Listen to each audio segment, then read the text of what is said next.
Well, I want to first, I've got a whole bunch of kids up here. I want to say how proud I am of them. We've been on this stage several times. We've had some interesting things happen. If you go back to 2020, we didn't even get to play the game. And then we've had a couple of tough losses. We had the heartbreaker last year. And,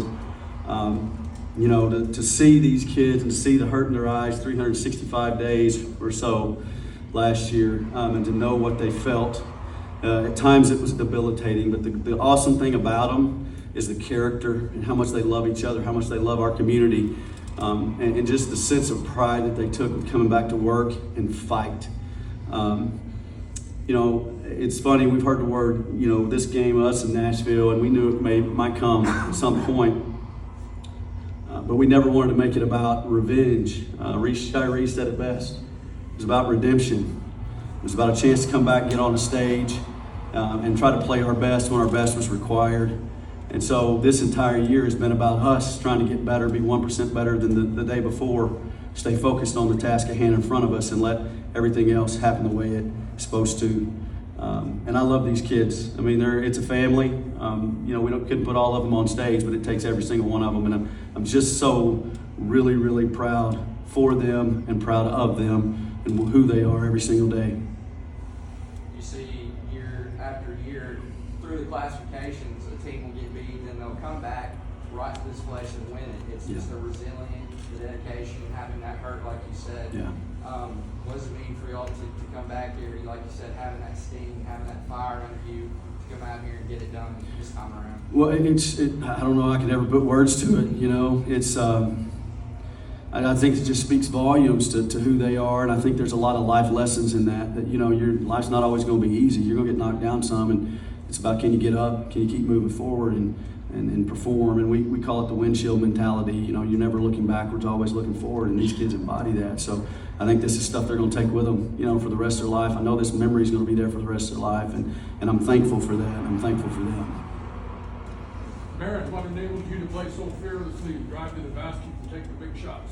Well, I know my teammates just have my back and they're okay with me scoring because scoring means winning. And so, yeah. And I practice every day to go downhill and make shots and make shots against pressure. So. Jenna, what's this ride been for you? Come to Farmington last year, you make the finals, a bit short, but now you're here again, you get the job done. When you look back on this, what will you think as you move forward now onto college ball? I'm just so happy and so thankful to be a part of this team and to be playing under Coach Johnson. And last year didn't go the way we wanted it to, but that just gave us a much more drive to win this year. And I'm just so happy that we got to play Nashville again and that we just got to beat them. It's just amazing. Icing on the cake to ending my high school season. Reese, playing for a coach and your dad in softball, does that help you in basketball in any way, and how does that shape your perspective? Well, my dad, he should stick to softball. First of all, I do want to say that.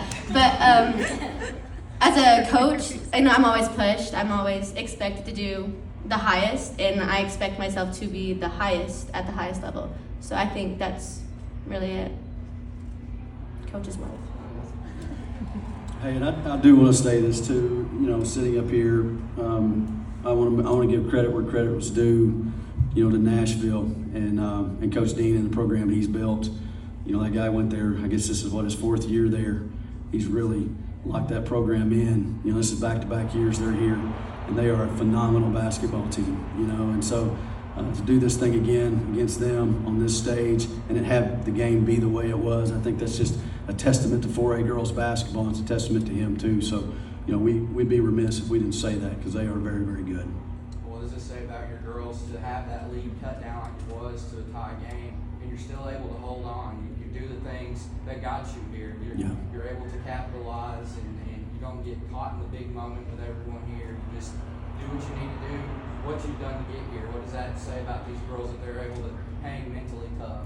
We've got a saying when you walk in our film room. Number one, we start with our standards every year. The number one thing is block out the noise. That's the first thing. Focus on what's in front of you.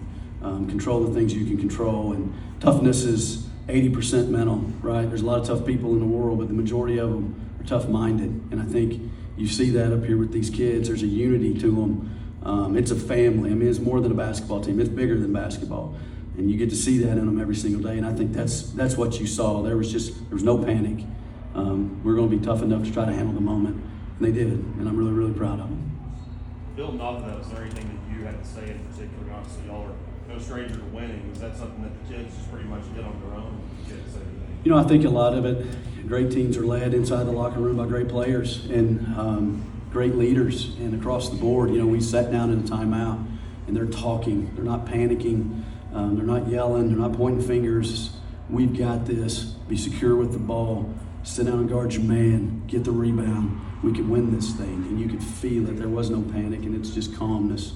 And then I think it just speaks to unity. You know, you can't do that on your own.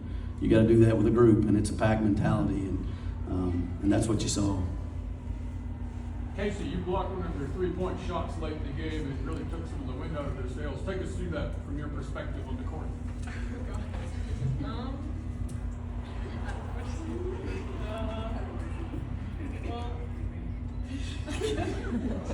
Casey plays. That's what she does. Casey hoops.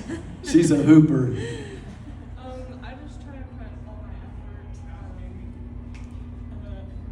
take what my coaches and my teammates and all their support. Do my best. Zoe, same kind of a question. You had some block shots there from the interior. You don't talk about defending them as they're attacking the basket, being able to take some of that away from them by swatting your shots. One of those things is that's the thing that I think about sitting down and playing defense, because I know that most people that I guard are quicker than me, and I have to, in order to guard them, I have to sit down, and I really try to make them shoot over the length, but when I can get to it, I get to it, but other than that. Any other questions?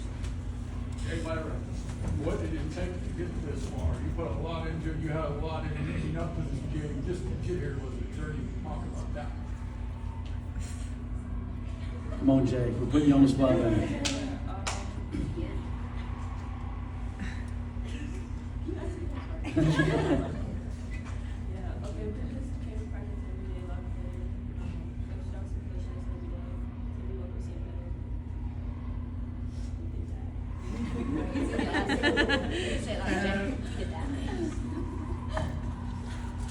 Anna, let's ask you a question real quick. Here, let's talk about your defensive rebounding. You know, one of the areas of the game as a guard that you got to help out with, some physical play out there. You had a couple of big defensive rebounds. Let's talk about that from your perspective.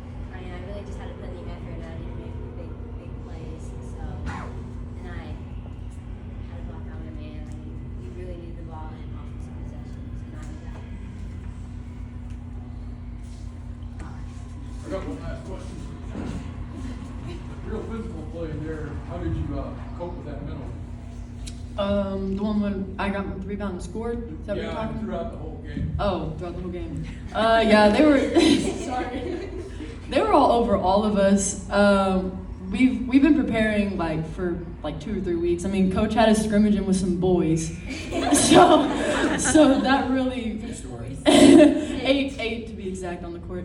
That really tested our mental. Whatever I'm trying to say, I'm sorry. Mental toughness. Mental toughness, that's it. And so we were prepared for anything, and we played them last year, so we knew their defense. We knew that what they were going to do. They were going to trap us hardcore. They were going to be handsy all the time. So I was just, relying on my teammates. We had to pass the ball in the middle because that's the only way to break their press, and I feel like we did that very efficiently.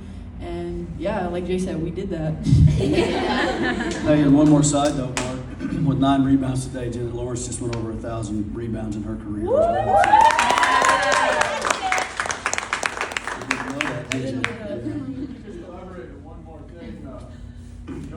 Senior you don't have out here, but it's 4 for 4 of state championship appearances too, as Lindsay Scobin. Yeah. Talk about Yeah. that a little bit. Well, The connection to the 2020 team. Well, and we brought her up as a 9th grader. She was a part of that. She's been here 4 straight years. Lindsay's high school career knows nothing else but being in the state championship game. And that's really, really special. And she's a great kid. She's been great in the locker room. Her roles have changed throughout the course of her career for us. but she's a really special kid, and she's a kid that, you know, leads by example every single day. High character kid, and every one of these kids on the stage right here will tell you they love her. You know, they do. She leads. She's in the gym. She works. She puts in the time just like everybody else. And to cap this off for her career, let her experience for the 4th time as well, and put a cherry on top. That's really awesome. I'm proud we could get that done.